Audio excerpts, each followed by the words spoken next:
Apa kaidah-kaidah kita dalam beramal, Bapak sekalian? Kita dalam beramal itu jangan asal, yang penting yang saya sholat.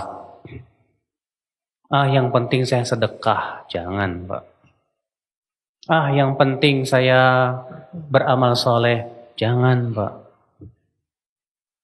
Beramal soleh pun di sana ada perkara yang harus diperhatikan. Kaidah-kaidah yang harus diperhatikan. Apa itu? Yang pertama, mengenal syarat sah ibadah, syarat sah amal. Apa itu syarat sah amal? Ada dua. Yang pertama apa? Ikhlas. Yang kedua apa? Ittiba'u Rasulillah sallallahu alaihi wasallam. Mengikuti tuntunan Rasulullah sallallahu alaihi wasallam. Ikhlas. Orang yang ikhlas tapi tidak sesuai dengan tuntunan Rasul kira-kira diterima tidak, Pak? Ada orang sholat, saya mau sholat subuh 4 rakaat. Lu kok 4 rakaat? 2 rakaat sedikit itu. Saya mau 4 rakaat saja. Diterima? Tidak diterima. Bukan niat saya baik. Masa orang sholat nggak boleh?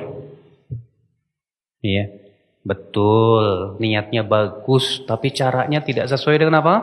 Tuntunan Rasulullah SAW tidak akan diterima oleh Allah Subhanahu Wa Taala.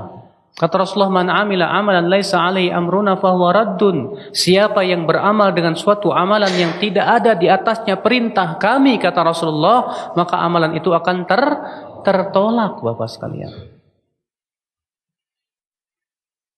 Ada orang yang sholatnya sesuai dengan sunnah Rasul. Bagus panjang sholatnya. Tapi nggak ikhlas. Rupanya ada calonnya di belakang. Ya. Mengharapkan pujian manusia. Diterima nggak, Pak? Tidak diterima pahalanya di sisi Allah Subhanahu wa Ta'ala. Karena ia telah mengharapkan pujian manusia. Ya. Allah Ta'ala berfirman, "Ana aghna syuraka'i 'anil syirk, faman asyraka ma'i fihi ghairi taraktuhu wa syirkahu," kata Rasulullah. Maka kata Allah Subhanahu wa taala dalam hadis qudsi, "Aku yang paling tidak butuh kepada sekutu. Maka siapa yang mempersekutukan aku akan tinggalkan ia dan kesyirikannya," kata Allah. Tidak bermanfaat. Namun Bapak sekalian, seseorang itu semakin ikhlas, semakin besar pahalanya di sisi Allah. Semakin kurang ikhlas, semakin kurang pula, ya, pahalanya di sisi Allah Subhanahu wa Ta'ala.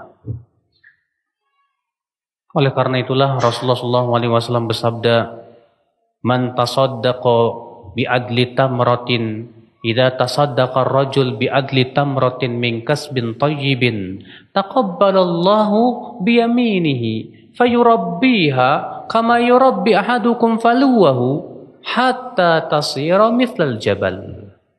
Apabila seseorang berinfak dengan sebutir kurma, bayangkan sebutir kurma. Siapa di antara antum yang pernah berinfak dengan sebutir kurma?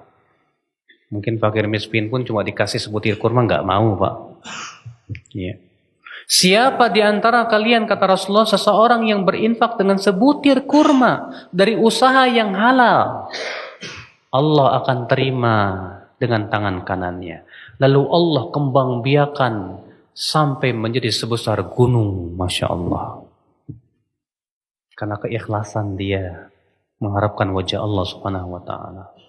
Maka dari itulah Bapak sekalian, 2 perkara ini penting. Ikhlas dan apa? Sesuai dengan contoh Rasul sallallahu alaihi wasallam. Mana dalilnya bahwa syarat diterimanya amal itu 2? Itu dalam surat Al-Kahfi ayat 110. Ya, dalam surat Al-Kahfi ayat 110, Bapak sekalian. Allah Ta'ala berfirman, "Faman kana yarju liqa'a rabbih falyamal 'amalan salihan wa la yusyrik bi ibadati rabbih ahada." Barang siapa yang mengharapkan pertemuan dengan Rabb-Nya, maka hendaklah ia beramal saleh, kata Allah. Dan janganlah ia mempersekutukan Allah dengan apapun juga. Kata Al-Imam Ibnu Katsir dalam tafsirnya apa? Hadhil ayah dalatun ala syartai qabulil amal. Ayat ini menunjukkan kepada apa? Dua syarat diterimanya amal. Yang pertama ikhlas, yang kedua apa? Sesuai dengan tuntunan Rasulullah sallallahu alaihi wasallam. Al-Imam Fudail bin Iyad ketika menafsirkan firman Allah, Alladzi khalaqal mauta wal hayata liyabluwakum ayyukum ahsanu amala. Dialah Allah yang telah menciptakan kehidupan dan kematian, agar Allah uji siapa di antara kalian yang paling baik amalnya. Allah tidak mengatakan siapa yang paling banyak amalnya. Tapi Allah mengatakan apa? Siapa yang paling baik amalnya? Kata Fudail bin Iyad, ahsanu amala ay akhlasuhu wa aswabuhu. Yang dimaksud dengan amal yang paling baik itu apa? Yaitu yang paling ikhlas dan yang paling benar. Akhlasuhu makana khalisan liwajhillah. Yang paling ikhlas itu yang betul-betul mengharapkan wajah Allah semata. Tidak mengharapkan dunia. Tidak mengharapkan pujian manusia. Sama sekali tidak. Wa aswabuhu makana muwafiqan li sunnati Rasulillah sallallahu alaihi wasallam. Dan yang paling benar, apa itu? Yang sesuai dengan tuntunan Rasulullah sallallahu alaihi wasallam.